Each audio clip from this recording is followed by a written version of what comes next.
Hello everyone, welcome to Disha Academy. അപ്പോൾ നമ്മുടെ റെയിൽവേയുടെ എക്സാംസ് കറക്റ്റായിട്ട് തന്നെ ഇപ്പം എന്ത് ചെയ്യാണ് നടന്നുകൊണ്ടിരിക്കുകയാണ്. വിളിച്ച എല്ലാ എക്സാംസും കൃത്യമായ രീതിയിൽ തന്നെ അവർ നടത്തിക്കൊണ്ട് പൊയ്ക്കൊണ്ടിരിക്കുകയാണ്. ALP കഴിഞ്ഞു, RPF SI കഴിഞ്ഞു, ടെക്നീഷ്യൻ ഇനിയിപ്പോൾ വരാൻ പോകുന്നു, JE നടന്നുകൊണ്ടിരിക്കുന്നു. അങ്ങനെ എല്ലാ എക്സാംസും വിളിച്ച ഓർഡറിൽ തന്നെ അവർ കൃത്യമായി നടത്തുന്നു എന്നുള്ളത് ഒന്നാമത്തെ കാര്യം. ഇനി വിളിക്കാനുള്ളത് കൃത്യമായ ഒരു ടൈമിൽ തന്നെ അവർ വിളിക്കും എന്നുള്ള ഉറപ്പുമുണ്ട്. കാരണം 2025 തുടങ്ങിയാണ്, പുതിയൊരു കലണ്ടർ റിലീസ് എന്ന രീതിയിൽ തന്നെ അവർ പുതിയൊരു നോട്ടിഫിക്കേഷൻ ഇട്ട് ബാക്കിയുള്ള RPF കോൺസ്റ്റബിൾ ആയിക്കോട്ടെ, NDPC ആയിക്കോട്ടെ, ഗ്രൂപ്പ് D ആയിക്കോട്ടെ, എല്ലാ എക്സാമും അടുത്തടുത്ത് തന്നെ വിളിക്കും. അതിനൊരു എക്സാമ്പിൾ ആയിട്ടാണ് ഇപ്പൊ എന്തെന്ന് പറയാൻ പറ്റുന്നത്. നമുക്ക് ഗ്രൂപ്പ് D കഴിഞ്ഞിട്ട് വിളിക്കുന്ന ഒരു മെയിൻ എക്സാമിനേഷൻ ആണ് റെയിൽവേയുടെ തന്നെ MI റിക്രൂട്ട്മെന്റ് എന്ന് പറയുന്നത്. അതായത് മിനിസ്റ്റീരിയൽ ആൻഡ് ഐസൊലേറ്റഡ് കാറ്റഗറിയിലേക്കുള്ള എൻട്രി ആണ് ഇതെന്ന് പറയുന്നത് RRB MI റിക്രൂട്ട്മെന്റ് എന്ന് പറയുന്നത്. അപ്പൊ അതിന്റെ ഒരു ഷോർട്ട് നോട്ടീസ് ഇപ്പൊ പല പല ടെലഗ്രാം ചാനലിലൂടെ പല പല സൈറ്റിലും ഒക്കെ എന്ത് ചെയ്യുന്നുണ്ട്, സർക്കുലേറ്റ് ആയിക്കൊണ്ടിരിക്കുകയാണ്. ഒഫീഷ്യൽ സൈറ്റിലൊന്നും എത്തിയിട്ടില്ലെങ്കിൽ പോലും അതിന്റെ ഒരു ഷോർട്ട് നോട്ടീസ് എന്ന രീതിയിൽ തന്നെ RBയുടെ അതായത് റെയിൽവേയുടെ തന്നെ RRBയുടെ തന്നെ ഒഫീഷ്യൽ ഒരു ഫോർമാറ്റിൽ തന്നെയാണ് ഇപ്പൊ എന്ത് ചെയ്യുന്നത്, ഈ ഒരു ഷോർട്ട് നോട്ടീസ് പബ്ലിഷ് ചെയ്തിരിക്കുന്നത്. അപ്പോൾ നമ്മൾ മനസ്സിലാക്കേണ്ട കാര്യം MI റിക്രൂട്ട്മെന്റ് ഉടനെ തന്നെ വിളിക്കാൻ ചാൻസ് ഉള്ള ഒരു എക്സാമിനേഷൻ ആണ്. ഗ്രൂപ്പ് D കഴിഞ്ഞ് വിളിക്കുന്ന ഒരു എക്സാമിനേഷൻ. അപ്പൊ അതിന്റെ ഒരു ഡേറ്റ് എന്നുള്ള രീതിയിൽ കുറച്ച് പോസ്റ്റ് ഒക്കെ വെച്ചിട്ട് ഒരു ഒഫീഷ്യൽ നോട്ടീസ് വന്നു. അപ്പൊ അത് നിങ്ങളെ അറിയിക്കാൻ വേണ്ടിയിട്ടാണ് ഈ ഒരു വീഡിയോ ചെയ്യുന്നത്. അത് കൃത്യമായിട്ട് മനസ്സിലാക്കുക. എന്തായാലും റെയിൽവേയുടെ ഓരോ എക്സാമും കൃത്യമായി നടക്കുന്നത് കൊണ്ട് തന്നെ അവരുടെ ഏറ്റവും ഫൈനൽ എക്സാമിനേഷനായി നടത്തുന്ന RRB MI റിക്രൂട്ട്മെന്റും ഉടനെ വരും എന്നുള്ളൊരു കാര്യമാണ് ഇതിലൂടെ പറയാനായിട്ട് നമ്മൾ ഉദ്ദേശിക്കുന്നത്. നിങ്ങൾക്കറിയാം, ഓർഗനൈസേഷൻ റെയിൽവേ റിക്രൂട്ട്മെന്റ് ബോർഡ് തന്നെയാണ്. RRBയുടെ എക്സാമിനേഷൻ ആണ്. പോസ്റ്റ് നെയിം എന്ന് പറയുന്നത് MI എന്നാണ് നമ്മൾ പറയുന്നത്. മിനിസ്റ്റീരിയൽ, വേരിയസ് ആയിട്ടുള്ള മിനിസ്റ്റീരിയൽ ആൻഡ് ഐസൊലേറ്റഡ് കാറ്റഗറി ആണ്. അതായത് ബാക്കിയുള്ളതിൽ നിന്നൊക്കെ വിട്ടുവിട്ട് നിൽക്കുന്ന കുറെ സ്കിൽ അല്ലെങ്കിൽ പ്രൊഫഷണൽ എന്നുള്ള രീതിയിൽ നിൽക്കുന്ന കുറച്ച് കാറ്റഗറീസ് ഉണ്ട് റെയിൽവേയിൽ തന്നെ. ടീച്ചേഴ്സ് ആയിട്ടും സ്റ്റെനോഗ്രാഫേഴ്സ് ആയിട്ടും ട്രാൻസ്ലേറ്റേഴ്സ് ആയിട്ടും അങ്ങനെയുള്ള ക്ലറിക്കൽ രീതിയിലുള്ള കുറച്ച് പോസ്റ്റുകളുണ്ട്, സ്കിൽ ബേസ്ഡ് ആയിട്ടുള്ള പോസ്റ്റുകളുണ്ട്. അപ്പൊ അതിലേക്കുള്ള എൻട്രി ആണ് ഇതിൽ വരുന്നത്. നോൺ ഗസറ്റഡ് പോസ്റ്റുകളാണ്, മിനിസ്റ്റീരിയൽ പോസ്റ്റുകളാണ്. അതിലേക്കാണ് ഇപ്പൊ എന്ത് ചെയ്യുന്നത്, ഈ ഒരു റിക്രൂട്ട്മെന്റ് ക്ഷണിക്കാറുള്ളത്. അപ്പോൾ നിങ്ങൾ മനസ്സിലാക്കുക, RRB CEN 07/2024 എന്ന രീതിയിൽ ആ ഒരു നോട്ടീസ് ഉടനെ പബ്ലിഷ് ചെയ്യും എന്നുള്ളൊരു കാര്യം പറഞ്ഞിട്ടുമുണ്ട്. അതുപോലെ തന്നെ ടോട്ടൽ വാക്കൻസി ഇപ്പോൾ വന്നിട്ടുള്ള ഒഫീഷ്യൽ ആയിട്ടുള്ള ഒരു ക്ലോഷർ അനുസരിച്ച് അവർ എന്ത് ചെയ്യുന്നുണ്ട്, ഷോർട്ട് നോട്ടീസിൽ ഒരു 1036 വാക്കൻസീസ് അവർ റിലീസ് ചെയ്തിട്ടുണ്ട്. എത്രത്തോളം ശരിയാണെന്ന് നമുക്ക് പറയാൻ കംപ്ലീറ്റ്ലി പറ്റത്തില്ല. എന്തായാലും ഒരു 1000+ വാക്കൻസീസ് അവർ എന്ത് ചെയ്യുന്നുണ്ട്, ഇപ്പം ലിസ്റ്റ് ചെയ്ത് തന്നിട്ടുണ്ട് എന്നുള്ളൊരു കാര്യം ആലോചിക്കുക. അതിൻ്റെ ഒപ്പം തന്നെ ഓപ്പണിംഗ് ഡേറ്റും ക്ലോസിംഗ് ഡേറ്റും അവർ കൊടുത്തിട്ടുണ്ട്. അതിലാണ് നമുക്കൊരു പ്രതീക്ഷ എന്ന് പറയുന്നത്. ടു ബി അനൗൺസ്ഡ് എന്ന് പറയാതെ ഓപ്പണിംഗും ക്ലോസിംഗ് ഡേറ്റും ഒരു ഡേറ്റ് അവർ ഫിക്സ് ചെയ്തിട്ടുണ്ട് കേട്ടോ. 7th ജനുവരിയിൽ സ്റ്റാർട്ട് ചെയ്ത് 6th ഫെബ്രുവരി ആകുമ്പോൾ എന്ത് ചെയ്യും, ക്ലോസ് ആവും എന്നുള്ള രീതിയിലാണ് പറഞ്ഞിരിക്കുന്നത്. എന്തായാലും ജനുവരിയോടെ എന്തും വരുമെന്നാണ് അതിന്റെ ഒരു പ്രതീക്ഷ എന്ന് പറയുന്നത്. MI റിക്രൂട്ട്മെന്റും സ്റ്റാർട്ട് ആവും എന്നുള്ളൊരു കാര്യം പറയുന്നുണ്ട്. എന്തായാലും പുതിയൊരു കലണ്ടർ റിലീസ് ചെയ്യുമ്പോൾ ഇത് നമുക്ക് മനസ്സിലാവും. എന്നാലും ഈ ഒരു വന്നിട്ടുള്ള സർക്കുലേഷൻ അനുസരിച്ച് നമുക്ക് എന്താണ് സർക്കുലേറ്റ് അനുസരിച്ചാണ് നമ്മൾ എന്ത് ചെയ്യുന്നത്, ഈ ഒരു വീഡിയോ ചെയ്യുന്നത് കേട്ടോ. അപ്പൊ അത് ആലോചിക്കുക.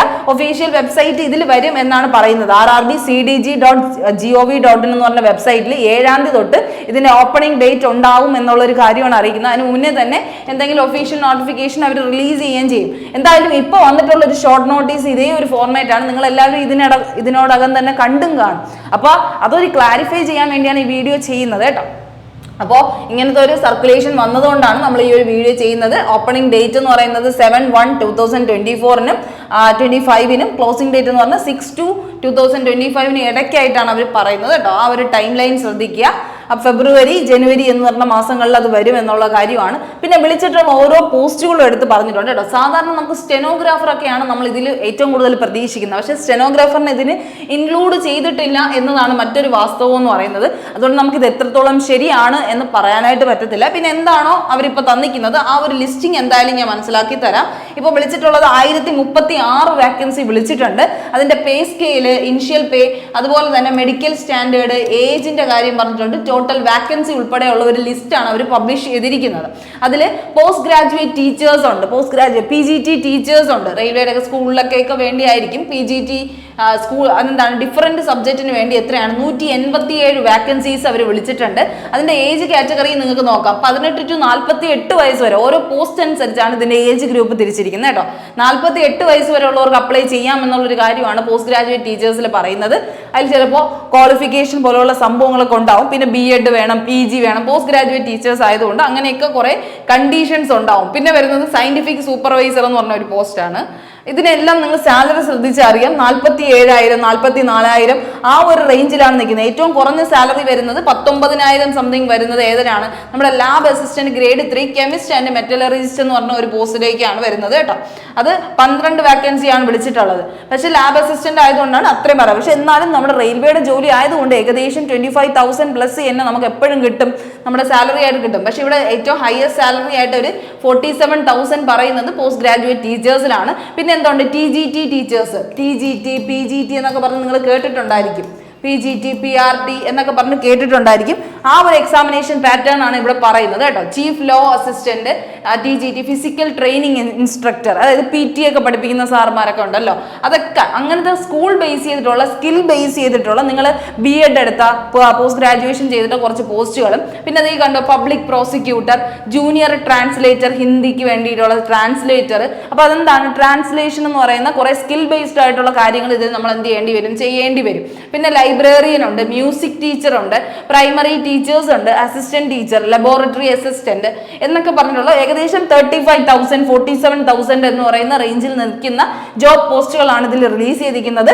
മാത്രമല്ല മെഡിക്കൽ സ്റ്റാൻഡേർഡ് C2 B1 എന്നുള്ള രീതിയിലാണ് പോയിക്കൊണ്ടിരിക്കുന്നത്.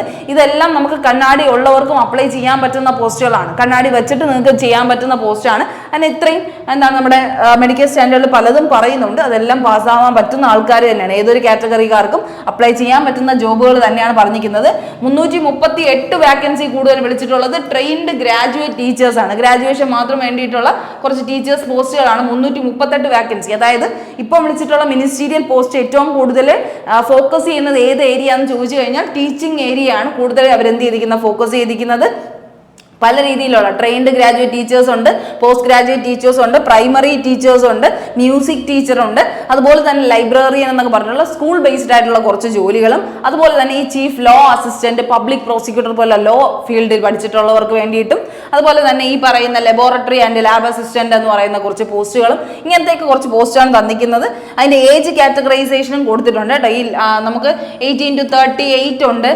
സയന്റിഫിക് അസിസ്റ്റന്റിനാണെങ്കിൽ 18 to 43 ഉള്ള ഏജ് ഗ്രൂപ്പുകളുണ്ട്, 18 to 48 ഉണ്ട്. അപ്പം ഇതിന്റെ ഒഫീഷ്യൽ നോട്ടിഫിക്കേഷൻ ക്ലിയർ കട്ടായിട്ട് വരുമ്പോൾ നമുക്ക് കുറച്ചും കൂടെ ഡെപ്തിൽ പറയാൻ പറ്റും. എന്തായാലും നിങ്ങൾ മനസ്സിലാക്കേണ്ടത് ഏതൊരു ഏജ് കാറ്റഗറി ആണെങ്കിലും നിങ്ങൾ ഇങ്ങനെയൊക്കെ ഉള്ളവർക്ക് ഇതിൽ ചാൻസ് ഉണ്ടെന്ന് ഉള്ള ഒരു കാര്യം നിങ്ങൾ മനസ്സിലാക്കിയിരിക്കുക കേട്ടോ. അപ്പൊ അതുകൊണ്ട് നമ്മൾ കൂടുതൽ ഇൻഡെപ്ത് നമ്മൾ ഈ ഒരു വീഡിയോ ചെയ്യുന്നില്ല.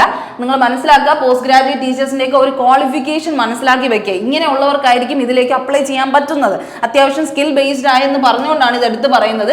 PGT ആണെങ്കിൽ നിങ്ങൾക്ക് BEdന്റെ ആവശ്യമുണ്ട്. അപ്പൊ BEdകാർ പ്രതീക്ഷിച്ചിരിക്കുക ഇങ്ങനെ ഒരു പോസ്റ്റിലേക്ക് എന്ത് ചെയ്യുന്നുണ്ട്, നിങ്ങൾക്ക് വാക്കൻസി വരുന്നുണ്ട് എന്നുള്ളൊരു കാര്യം. PGയും വേണം, BEdും വേണം. ട്രെയിൻഡ് ഗ്രാജുവേറ്റ് ടീച്ചേഴ്സ് ആണെങ്കിൽ CTETും വേണം, BEdും വേണം. ഓക്കെ, അപ്പൊ അങ്ങനത്തെ കുറച്ച് കണ്ടീഷൻസ് ഉണ്ട്, അതൊക്കെയാണ് ഇതിൽ നമ്മൾ ശ്രദ്ധിക്കേണ്ടത്. അതുപോലെ ഫിസിക്കൽ ട്രെയിനിങ് ഇൻസ്ട്രക്ടറിനാണെങ്കിൽ PTയിൽ ഗ്രാജുവേഷൻ ഉണ്ടായിരിക്കണം. ഫിസിക്കൽ ട്രെയിനിങ്ങിൽ ഗ്രാജുവേഷൻ അല്ലെങ്കിൽ BPED എന്ന് പറയുന്ന സംഭവങ്ങൾ ചെയ്തിരിക്കണം. അതുപോലെ തന്നെ നമ്മുടെ ജൂനിയർ ട്രാൻസ്ലേറ്റർ ഇതിനെന്തുണ്ടായിരിക്കും, സ്കിൽ ടെസ്റ്റ് ഉണ്ടായിരിക്കും. അപ്പോൾ സ്കിൽ ടെസ്റ്റ് ഉള്ളതെങ്കിൽ നിങ്ങൾ എന്ത് ചെയ്യണം, ട്രാൻസ്ലേഷൻ പഠിച്ചിട്ടുണ്ടായിരിക്കണം. PG in English or Hindi ഉണ്ടായവർക്കായിരിക്കും ഏറ്റവും കൂടുതൽ ഇതിലേക്ക് ചാൻസ് വരുന്നത്. അപ്പം ഇങ്ങനെ ഉള്ളവരൊന്ന് പ്രതീക്ഷിച്ചിരിക്കുക, നിങ്ങൾക്ക് ചാൻസ് വരുന്നുണ്ട്. അപ്പം അതിന് വേണ്ടിയായിട്ട് പ്രിപ്പയർ ചെയ്യുക. ഇപ്പം നിങ്ങൾ എന്തായാലും റെയിൽവേക്ക് വേണ്ടി പഠിക്കുന്നു, അതിൻ്റെ ഒപ്പം ഇതും കൂടെ ഒന്ന് ഫോക്കസ് ചെയ്യാൻ വേണ്ടിയായിട്ട് ശ്രദ്ധിക്കുക കേട്ടോ. ഇനി അടുത്ത സീനിയർ പബ്ലിസിറ്റി ഇൻസ്പെക്ടർ എന്ന് പറയുന്നത് ജേർണലിസം, പബ്ലിക് റിലേഷൻ, മാസ് കമ്മ്യൂണിക്കേഷനിലൊക്കെ ഗ്രാജുവേഷൻ ഉള്ളവർക്കാണ് അതിലേക്ക് ചാൻസ് വരുന്നത്. ഇനി അടുത്ത സ്റ്റാഫ് ആൻഡ് വെൽഫെയർ ഇൻസ്പെക്ടർ എന്ന് പറയുമ്പോൾ നിങ്ങൾക്ക് വരുന്നത് diploma in labour or social welfare or labour law, LLB, PG or MBA in human resources എന്ന് പറയുന്ന അങ്ങനത്തെ കുറച്ചതാണ്. സ്റ്റാഫ് ആൻഡ് വെൽഫെയർ ഇൻസ്പെക്ടർ ആണ്. നിങ്ങളുടെ വാക്കൻസി കൂടെ നോക്കിയിട്ട് നമുക്ക് പിന്നെ അതിന്റെ കാര്യങ്ങളൊക്കെ നമുക്ക് ഡിസ്കസ് ചെയ്യാം. എന്തായാലും മനസ്സിലാക്കുക, നിങ്ങൾക്ക് ഏതിനാണ് ഗ്രാജുവേഷൻ അല്ലെങ്കിൽ ഡിപ്ലോമയാണ് ഒരു മെയിൻ ഇമ്പോർട്ടൻ്റ് ആയിട്ടുള്ള ഒരു സംഭവം എന്ന് പറയുന്നത്. പിന്നെ ഈ ലബോറട്ടറി ആൻഡ് ലാബ് അസിസ്റ്റന്റ് അതിനാണ് ഏറ്റവും കൂടുതൽ നമ്മൾ 20,000 റേഞ്ചിൽ ഒരു സാലറി വരുന്നത്. അപ്പോൾ അതിന് നിങ്ങൾക്ക് വേണ്ടത് candidate must have 12th with science and 1 year experience laboratory എന്തെങ്കിലും പഠിച്ചിട്ടുള്ളവർക്കാണെങ്കിൽ കുറച്ചും കൂടെ ചാൻസ് ഉണ്ട്. ലാബ് അസിസ്റ്റന്റിനാണെങ്കിൽ നിങ്ങൾക്ക് എന്ത് വേണം കേട്ടോ, MLT പോലെയുള്ള കോഴ്സുകൾ ചെയ്തവരായിരിക്കണം, 12th സയൻസിലായിരിക്കണം. അപ്പോൾ അങ്ങനത്തെ കുറച്ച് കോഴ്സുകളാണ് ഇതിൽ വന്നിരിക്കുന്നത്. അതാണ് നമ്മൾ എടുത്തു പറഞ്ഞത്. സ്പെസിഫിക് ആയിട്ടുള്ള ക്വാളിഫിക്കേഷൻ ഉള്ളവർക്ക് മാത്രമേ ഏത് ചെയ്യാൻ പറ്റുള്ളൂ, മിനിസ്റ്റീരിയൽ പോസ്റ്റ് അല്ലെങ്കിൽ ഐസൊലേറ്റഡ് റിലേറ്റഡ് കാറ്റഗറിയിലേക്ക് അപ്ലൈ ചെയ്യാൻ പറ്റുള്ളൂ. അപ്പോൾ ഇത് എങ്ങനെയാണെന്ന് ഡീറ്റെയിൽ ആയിട്ട് വരുമ്പോൾ നമ്മൾ കൃത്യമായി പറയാം. എന്തായാലും സെലക്ഷൻ പ്രോസസ്സും അതിന്റെ ബാക്കി എല്ലാ കണ്ടീഷൻസും സെയിം ആയിരിക്കും. ഈ പോസ്റ്റുകളിൽ വരുന്ന ഡിഫറൻസ് മാത്രമേ നമുക്ക് ചേഞ്ച് ആയിട്ട് വരത്തുള്ളൂ. അപ്പോൾ സെലക്ഷൻ പ്രോസസ്സ് നിങ്ങൾക്ക് അറിയേണ്ടത് ഒരു ടയർ മാത്രം സിംഗിൾ ടയർ എക്സാമിനേഷൻ ആണ് MI എന്ന് പറയുന്നത്. ഗ്രൂപ്പ് ഡി പോലെ തന്നെ സിംഗിൾ ടയർ എക്സാമിനേഷൻ ആണ് മിനിസ്റ്റീരിയൽ ആൻഡ് ഐസൊലേറ്റഡ് കാറ്റഗറിയിൽ വരുന്നത്. കമ്പ്യൂട്ടർ ബേസ്ഡ് ടെസ്റ്റ് ആയിരിക്കും ഫസ്റ്റ് എന്ന് പറയുന്നത്. അത് കഴിഞ്ഞ് വരുന്നത് സ്കിൽ ടെസ്റ്റ്, ടൈപ്പിംഗ് ടെസ്റ്റ് പോലെയുള്ള സംഭവങ്ങളായിരിക്കും. അതായത് നിങ്ങൾ ഏത് സ്കില്ലാണോ, നിങ്ങളിപ്പോൾ ടീച്ചിങ്ങിനാണെങ്കിൽ ടീച്ചിങ് സ്കില്ലായിരിക്കും അളക്കുന്നത്, നിങ്ങൾക്ക് ഇപ്പോൾ ലാബ് സ്കില്ലാണെങ്കിൽ ലബോറട്ടറി സ്കില്ലായിരിക്കും അളക്കുന്നത്, ലൈബ്രറി ആണെങ്കിൽ ലൈബ്രറിയൻ സ്കില്ലായിരിക്കും, ട്രാൻസ്ലേഷൻ ആണെങ്കിൽ ട്രാൻസ്ലേഷൻ സ്കില്ലായിരിക്കും നോക്കുന്നത്, സ്റ്റെനോഗ്രാഫർ ആണെങ്കിൽ സ്റ്റെനോഗ്രാഫി സ്കില്ലായിരിക്കും നോക്കുന്നത്. അങ്ങനെ ഏത് സ്കില്ലാണോ നിങ്ങൾക്കുള്ളത് ആ സ്കില്ലിന്റെ ടെസ്റ്റ് ആയിരിക്കും സെക്കൻഡ് സ്റ്റേജ് എന്ന് പറഞ്ഞ് വരുന്നത് കേട്ടോ. സ്പെസിഫിക് പോസ്റ്റ് അനുസരിച്ചാണ് അത് മാറുന്നത്. അത് കഴിഞ്ഞ് നമുക്ക് ഡോക്യുമെന്റ് വെരിഫിക്കേഷൻ ഉണ്ട്. ഷോർട്ട് ലിസ്റ്റഡ് കാൻഡിഡേറ്റ്സിന് എന്ത് ചെയ്യും, വെരിഫിക്കേഷന് വിളിക്കും. അത് കഴിഞ്ഞ് ഒരു മെഡിക്കലും കൂടെ കഴിഞ്ഞ് കഴിഞ്ഞാൽ നിങ്ങൾക്ക് ജോലിയായി. ഗ്രൂപ്പ് ഡിയുടെയും മിനിസ്റ്റീരിയൽ പോസ്റ്റിന്റെയും പ്രത്യേകത ഇതാണ്. കാരണം പെട്ടെന്ന് തന്നെ നിങ്ങൾക്ക് ജോലി ആവാനുള്ള സ്കോപ്പാണ്. ഒരു ടയർ എഴുതി കഴിഞ്ഞാൽ നിങ്ങൾ പാസ്സാണ്. അപ്പോൾ എന്തൊക്കെയാണ് പഠിക്കാനുള്ളതെന്നുള്ളൊരു കാര്യം ജസ്റ്റ് ഒന്ന് ശ്രദ്ധിക്കുക. നിങ്ങൾക്ക് വരുന്ന ക്വസ്റ്റ്യൻസ് എന്ന് പറഞ്ഞാൽ നിങ്ങളുടെ പ്രൊഫഷണൽ എബിലിറ്റി, നിങ്ങൾ ഏതിനാണോ അപ്ലൈ ചെയ്തത്. ഇപ്പം നിങ്ങൾ ടീച്ചിങ് ആണ് കൊടുത്തെങ്കിൽ പോലും നിങ്ങൾ ടീച്ചിങ് ഇപ്പോൾ കെമിസ്ട്രി ആണെങ്കിൽ കെമിസ്ട്രിയുടെ ടോപ്പിക് ആയിരിക്കും അതിൽ ചോദിക്കുന്ന, പ്രൊഫഷണൽ എബിലിറ്റി ചോദിക്കുന്ന. മ്യൂസിക് ടീച്ചർ ആവാനാണ് കൊടുത്തെങ്കിൽ മ്യൂസിക്കിൻ്റെ കാര്യങ്ങളായിരിക്കും ചോദിക്കുന്നത്. ലൈബ്രറിയൻ ആണെങ്കിൽ ലൈബ്രറിയൻ്റെ കുറേ കണ്ടീഷൻസ് അതിൻ്റെ പഠിച്ച കാര്യങ്ങളൊക്കെ ഉണ്ടല്ലോ അതായിരിക്കും. ജേർണലിസം ആണെങ്കിൽ ജേർണലിസത്തിൻ്റെ കാര്യമായിരിക്കും ചോദിക്കുന്നത്. അങ്ങനെയായിരിക്കും പ്രൊഫഷണൽ എബിലിറ്റി ഒരു 50 മാർക്ക് ക്വസ്റ്റ്യൻസ് കാണും. പിന്നെ വരുന്നത് ജനറൽ അവയർനെസ്, നോർമൽ ആയിട്ടുള്ള GK, നമ്മൾ എല്ലാത്തിനും പഠിക്കുന്ന GK ആയിരിക്കും 15 മാർക്ക് വരുന്നത്. പിന്നെ reasoning 15 mark, maths 10 mark, general science 10 mark. നിങ്ങൾക്ക് അറിയാം മാർക്ക് വാല്യൂ ചെയ്തിരിക്കുന്ന രീതി എന്നെ കാണുമ്പോൾ അറിയാം നിങ്ങൾ ഏറ്റവും കൂടുതൽ ഫോക്കസ് ചെയ്യാം, നിങ്ങൾക്ക് പറ്റും എന്നുള്ള ഒരു ഉറപ്പ് വരുന്നില്ല. കാരണം മാത്സ് ഒക്കെ 10 മാർക്കാണ്, ജനറൽ സയൻസ് 10 മാർക്കാണ്, reasoning 15, general awareness 15, professional ability ആണ് ഏറ്റവും കൂടുതൽ ടെസ്റ്റ് ചെയ്യുന്നത് 50 മാർക്ക്. നിങ്ങളുടെ പ്രൊഫഷണൽ സ്കില്ലാണ് അവിടെ എന്ത് ചെയ്യുന്നത്, കൂടുതലും ഫോക്കസ് ചെയ്യുന്നത്. നിങ്ങൾക്ക് വരുന്ന ടൈം 1 hour 30 minutes, 90 minutes എന്ന് പറയുന്ന ടൈമാണ്. 1 hour 30 minutes ആണ് വരുന്നത്. നിങ്ങൾക്ക് വരുന്ന മാർക്കിംഗ് എന്ന് പറഞ്ഞാൽ 1 മാർക്കാണ് കേട്ടോ. 100 ക്വസ്റ്റ്യൻസ് 100 മാർക്കിനാണ് ചോദിക്കുന്നത്. അതായത് 1 മാർക്കാണ് കറക്റ്റ് ആൻസറിന് വരുന്നത്. അതുപോലെ 1/3 ആണ് നെഗറ്റീവ്. 3 ക്വസ്റ്റ്യൻ തെറ്റിയാൽ 1 മാർക്ക് പോകും എന്നുള്ള രീതിയിലുള്ള നെഗറ്റീവിംഗ് ആണ് ഇതിൽ വരുന്നത്. അപ്പോൾ നിങ്ങൾ ഇപ്പം റെയിൽവേയുടെ ബാക്കി എക്സാം കൂടെ പഠിക്കുമ്പോൾ ഇതും കൂടെ ഉണ്ടെന്നുള്ളൊരു ഹോപ്പിൽ വേണം നിങ്ങൾ എന്ത് ചെയ്യാൻ, പഠിക്കാനായിട്ട്. അതും കൂടെ എന്ത് ചെയ്യുക, ഒന്ന് ബൂസ്റ്റപ്പ് ചെയ്യാനായിട്ടുള്ള ശ്രമങ്ങൾ നിങ്ങളുടെ ഉണ്ടാവണം എന്നുള്ളൊരു കാര്യം അറിയിക്കാനാണ് ഈ വീഡിയോ ചെയ്യുന്നത്. ഇനി അടുത്ത ആപ്ലിക്കേഷൻ ഫീസ് വരുന്നതും അതേ ഒരു കാറ്റഗറൈസേഷനിൽ തന്നെയാണ്. ജനറൽ OBC EWS ആണെങ്കിൽ 500 രൂപയും, SC ST ex servicemen PWD women കാൻഡിഡേറ്റ്സിനാണെങ്കിൽ 250 എന്നുള്ള രീതിയിലാണ് വരുന്നത് കേട്ടോ. അപ്പോൾ ഇങ്ങനെയാണ് ആ ഒരു കണ്ടീഷനിങ് വരുന്നത്. നമ്മളിത് നിങ്ങളൊന്ന് അറിയിക്കാൻ വേണ്ടി ചെയ്തതാണ്. ഇപ്പോൾ ഒരു ഷോർട്ട് നോട്ടീസ് വന്നതുകൊണ്ട് അതിൻ്റെ ഹോപ്പും അതിൻ്റെ കാര്യങ്ങളും എല്ലാം നിങ്ങളെ മനസ്സിലാക്കാൻ വേണ്ടി ഈ വീഡിയോ ചെയ്യുന്നതാണ്. ഉടനെ നോട്ടിഫിക്കേഷൻ റിലീസ് ആവുമായിരിക്കും. എന്തായാലും 2025 നമ്മുടെ RRB റെയിൽവേയുടെ കലണ്ടർ വരട്ടെ. അപ്പോൾ നമുക്ക് ഡീറ്റെയിൽ ആയിട്ട് എല്ലാ കാര്യങ്ങളും ഡിസ്കസ് ചെയ്യാം. എന്തായാലും ഈ കാര്യങ്ങളും നിങ്ങൾക്ക് കൺഫ്യൂഷൻ ഉണ്ടാവാതിരിക്കാൻ വേണ്ടിയാണ് ഇങ്ങനെ ഒരു നോട്ടീസ് വന്നത്. എന്തായാലും നിങ്ങൾക്കൊരു അവയർനെസ് ആയിട്ടാണ് ഇനി വരാൻ പോകുന്നു എന്നുള്ളൊരു തുടക്കത്തിന് വേണ്ടിയാണ്. അത് അങ്ങനെ തന്നെ മനസ്സിലാക്കി എന്ത് ചെയ്യുക, അതിനുവേണ്ടി പഠിക്കാനായിട്ട് ശ്രമിക്കുക. ബാക്കിയുള്ള എല്ലാ എക്സാമും എന്ത് ചെയ്യുക, കോൺസെൻട്രേറ്റ് ചെയ്ത് മുന്നോട്ട് പോകാനായിട്ട് ശ്രമിക്കുക. അപ്പോൾ എല്ലാ പേർക്കും നല്ലൊരു ദിവസം ആശംസിക്കുന്നു. Thank you.